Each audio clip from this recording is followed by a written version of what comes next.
అందరికి నమస్కారం. Welcome to Telugu world. అమ్మ అనిపించుకోవాలన్న ఆవేదన ప్రతి ఒక్క మహిళకు ఉంటుంది. తండ్రి అని అనిపించుకోవాలన్న తపన ప్రతి ఒక్క పురుషుడికి ఉంటుంది. అలా పిలిపించుకోలేక తల్లడిల్లే వివాహిత జంటలే ఒక డాక్టర్ నమ్రత టార్గెట్. కలేబరాల కోసం రాబందులు కాచుకు కూర్చున్నట్లు పిల్లల కోసం సృష్టి ఫెర్టిలిటీ సెంటర్కు వచ్చే దంపతులను కాసుల కోసం పీల్చి పిండేసి పిప్పి చేసేదట ఈ క్రిమినల్ డాక్టర్. పిల్లల పుట్టుక కోసం నరకం అనుభవిస్తూ తమ దగ్గరకు వచ్చిన జంటల ఎమోషన్స్తో ఆట ఆడుకుంటుందట ఈ డాక్టర్ నమ్రత. వాళ్ళతో 100కు 100% బిజినెస్ చేస్తుంది. ఆమె దృష్టిలో బిడ్డలంటే అంగట్లో దొరికే బొమ్మ లెక్క. అమ్మ కావాలని వచ్చిన వాళ్ళను బొమ్మల్లాగా చేసి ఆడుకుంటుంది ఈవిడ. తన దగ్గరకు వచ్చిన ప్రతి వాళ్లకు సరోగసీనే పరిష్కారం అని అందరినీ నమ్మించేసింది. ఎవరి బిడ్డలనో తెచ్చి వాళ్ళకు అంటగట్టేదట. 2014లో ఎన్ఆర్ఐ దంపతులకు ఇలాగే మోసం చేసింది. వాళ్ళకి తిరిగి అమెరికా వెళ్లే క్రమంలో DNA టెస్ట్లో మ్యాచింగ్ కాకపోవడంతో నమ్రత నయవంచన బయటపడిపోయింది.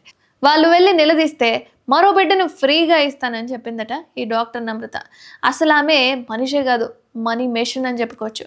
ఈ మాట నేనంటుంది కాదు, బయట ఓ అభాగ్యురాలు చెప్తున్నమాట. ఆమె దగ్గర చికిత్స కోసం బాధితురాలు వెళ్తే ఆమెలాగా ఎంతో మంది ఉసురు తీసిందని డాక్టర్ నమ్రత గురించి చెప్తోంది ఆ బాధితురాలు.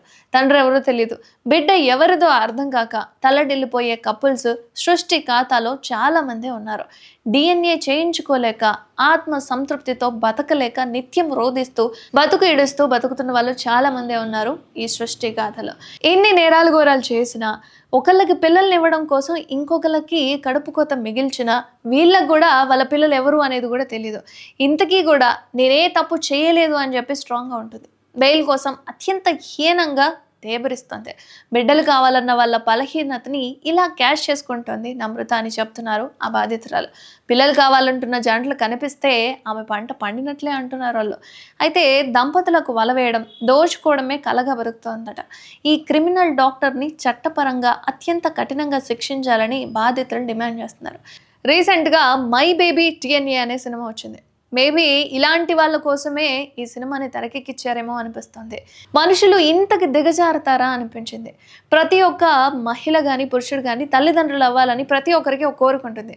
కానీ వాళ్ళ దగ్గర పెరుగుతున్న పిల్లలు వాళ్ళ పిల్లలా కాదా అన్న ఆలోచనతోనే జీవితాంతం గడపాలి అంటే అది ఎంత నరకం చెప్పండి.